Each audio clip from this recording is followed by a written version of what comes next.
Kejadian ini terjadi tepat pada hari Minggu, tanggal 28 Juni 2020. Aku adalah mahasiswi teknik sipil di salah satu perguruan tinggi swasta di Garut. Pagi itu, aku berangkat sekitar pukul 9 pagi dari Cianjur. Karena aku telah libur 3 bulan. Sebelum aku libur 3 bulan, aku sempat pindah kosan.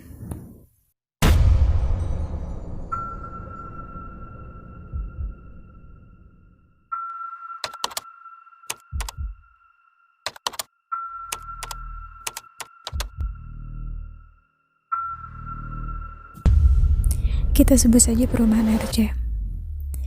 Perumahan itu tidak jauh letaknya dari kampusku, sehingga ya aku putuskan untuk tinggal di sana. Lagi pula, aku pikir pada saat itu bangunannya sangat nyaman. Terdiri dari 2 lantai, dan ya itu sangat cukup untukku yang hanya tinggal sendiri di situ. Ruangan-ruangan yang luas, dan aku kira teman-temanku bisa menginap di bawah sembari mengerjakan tugas, pikirku pada saat itu. Tapi sayang, pada saat itu aku tidak sempat memberesi barang-barangku karena ada kabar bahwa ada libur 3 bulan.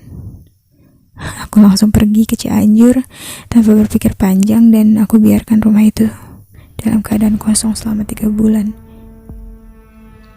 dengan kondisi yang sangat berantakan. Yang aku ingat, aku menyalakan lampu luar dan ruang tengah. Tapi aku lupa menyalakan lampu-lampu lainnya. Kamar atas, ruang cuci, dapur, kamar mandi, bahkan kamar bawah aku biarkan mati. Assalamualaikum. Hening. Ya jelas tidak akan ada jawaban, pikirku pada saat itu. Tapi itu yang pertama kali aku ucapkan pada saat masuk ke rumah itu. Maaf kalau aku menceritakan ini dengan sedikit terpotong-potong,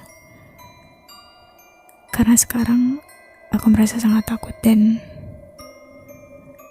merasa merinding di sekitar bahu sampai leherku. Aku buka satu persatu jendela di bagian bawah dan membersihkannya. Aku hanya bisa terduduk lemas di bagian tangga karena ruangan ini sangat luas dan aku membersihkannya sendiri. Aku istirahat sebentar dan tak lama azan asar pun berkumandang. Aku segera ambil wudhu dan aku naik ke atas. Baik, di sini aku akan ceritakan letak kamar aku yang ada di atas. Kamarnya tidak terlalu luas, tapi kalian bisa lihat ada 2 jendela yang menghadap langsung ke arah genting. Dan di kamar itu juga terdapat 1 kamar mandi dan ruang cuci. Aku juga bisa melihat 1 ruangan kecil yang aku tidak tahu apa fungsinya. Mungkin itu semacam gudang penyimpanan dan semacamnya. Tapi yang sangat menarik, di mana di bagian luar terdapat kaca. Namun itu sangat aneh untukku, karena kaca itu terlalu tinggi. Dan siapa yang akan berkaca dengan kaca setinggi itu? Ya, aku tidak terlalu memikirkannya. Aku segera melanjutkan aktivitasku dan kembali ke bawah. Tidak ada yang aneh di rumah itu sampai akhirnya memasuki waktu maghrib. Aku segera tutup jendela di bagian bawah dan bagian atas. Aku mengambil wudhu dan kembali ke atas. Namun aku mulai merasakan ada yang aneh di rumah ini. Pada saat maghrib, hawa dingin mulai terasa. Aku tidak begitu menghiraukan itu karena aku pikir di setiap rumah mungkin selalu ada penunggunya. Aku pun sholat maghrib dan membaca Yasin dan ayat kursi karena perasaanku sudah mulai tidak tenang. Saat aku membaca, aku mendengar suara geblukan pintu yang aku tahu dari mana asalnya.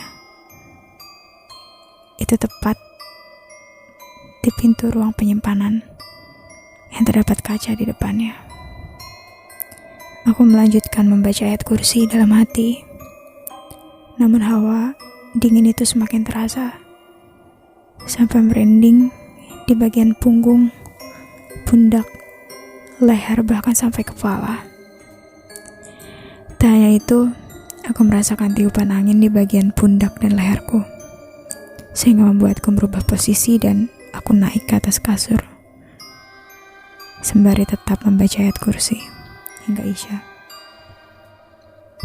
Pada saat itu, lampu kamar mandi di kamarku mati, begitu juga lampu di ruang cuci, sehingga aku mengontak temanku dan memintanya untuk membeli lampu dan menggantikannya.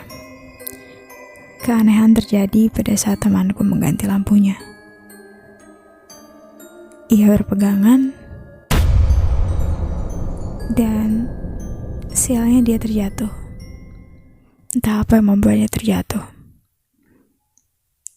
Tapi untung pada saat itu tangannya meraih lemari dan untungnya kepala tidak membentur tembok. Aku sontak kaget. Kenapa ini bisa terjadi? Apakah mungkin temanku yang teledor atau ada hubungannya dengan sosok di kamarku yang tidak ingin diganggu? Setelah selesai, temanku pulang sekitar pukul 10 malam. Aku mengunci pintu dan kembali ke atas. Hawa dingin itu masih sangat terasa. Jujur aku tidak bisa tidur. Aku setel murotal di HP-ku, tapi aku rasa itu tidak terlalu membantu karena rasa cemas, merinding, sekaligus gelisah itu tetap ada. Akhirnya aku tidak tidur malam itu.